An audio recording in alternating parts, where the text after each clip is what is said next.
You know, one of the things that has amazed me with my own personal career, because, you know, I started out basically shoveling snow in a cow town in Colorado, and by fate or who knows what, come to the present position. And what I notice as I traverse levels on a supposed ladder of success, where you would expect there to be more and more competition and people and activity, actually it gets emptier and emptier. There is nobody minding the store, as far as I can tell. This is why I'm so unsympathetic to conspiracy theory. We could use a few conspiracies. Nobody is minding the store. Everybody is getting rich, personally rich, and so they don't have time for, you know, to advance the Aryan race or the Council of Zion or any of this fantasy and illusion that haunts the world of conspiracy theory.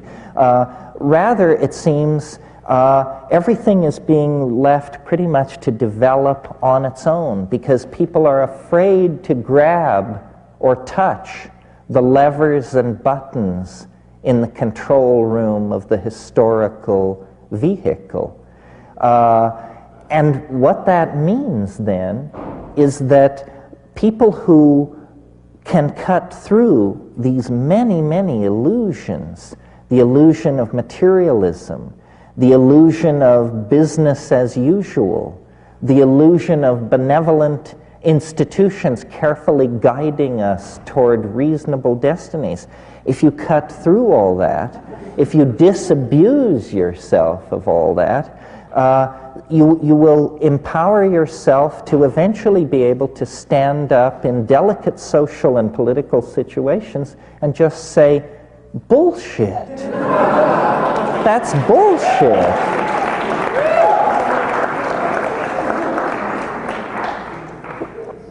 And this is worth considering doing simply because we have an imperiled planet on our hands.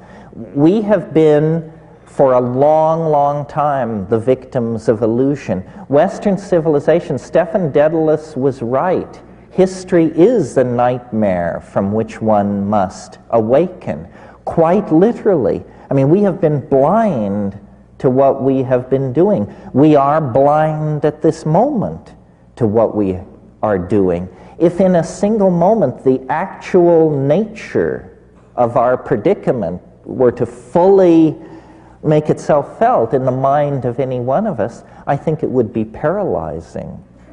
It would be horrifying.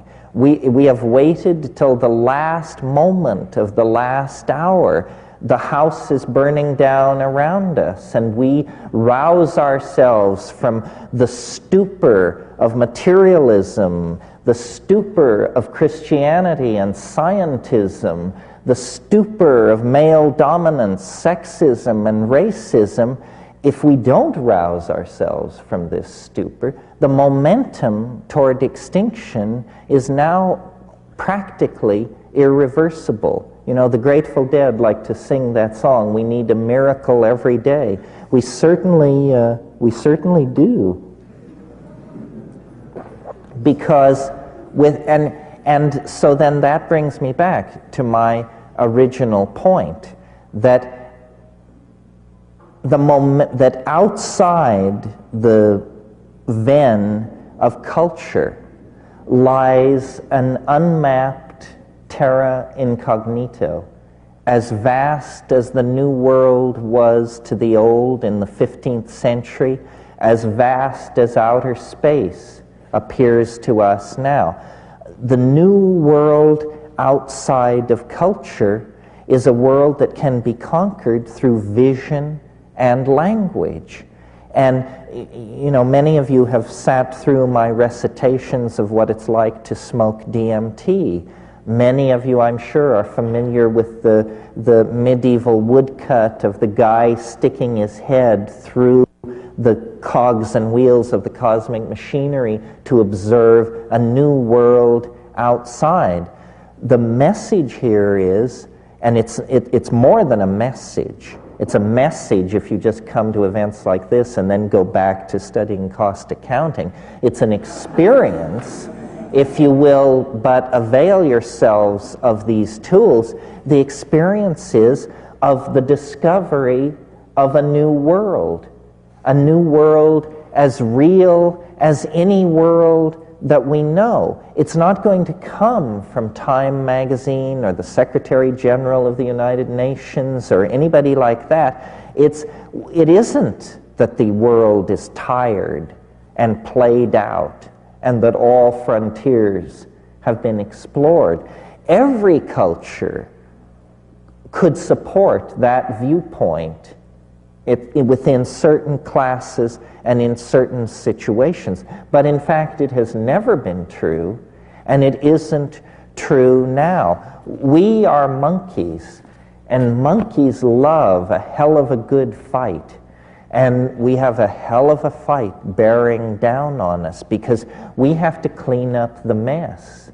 We're not going to go silently into the gentle night of extinction.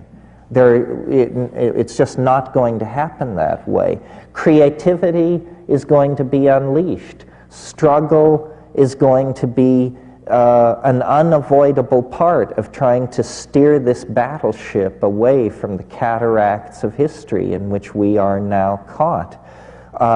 I believe that there is a tremendous obligation upon the privileged classes of the high-tech industrial democracies, and I dare say that includes everyone in this room, a tremendous obligation to attempt to deconstruct the bomb that we have inherited. I mean, that is literally our situation. The gift from the past, from the 19th century, from the 1940s, from the psychology of Nixon and Johnson and that crowd, is a ticking bomb, except that it's a planet.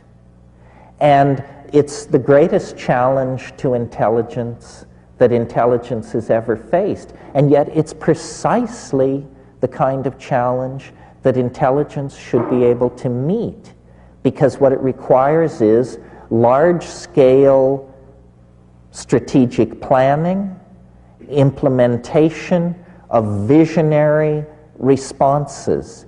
It is not incremental. It's sudden, complete, and dramatic. And I really believe that there will only be one chance. You know, we are circling the runway of post-history, and the engines are running low, and there is one approach, and then, you know, if you miss that approach, you're into the drink. Now, we have the great good fortune to be approaching the end of a millennium. Would it be redundant to say this only happens once in 1,000 years? Yes.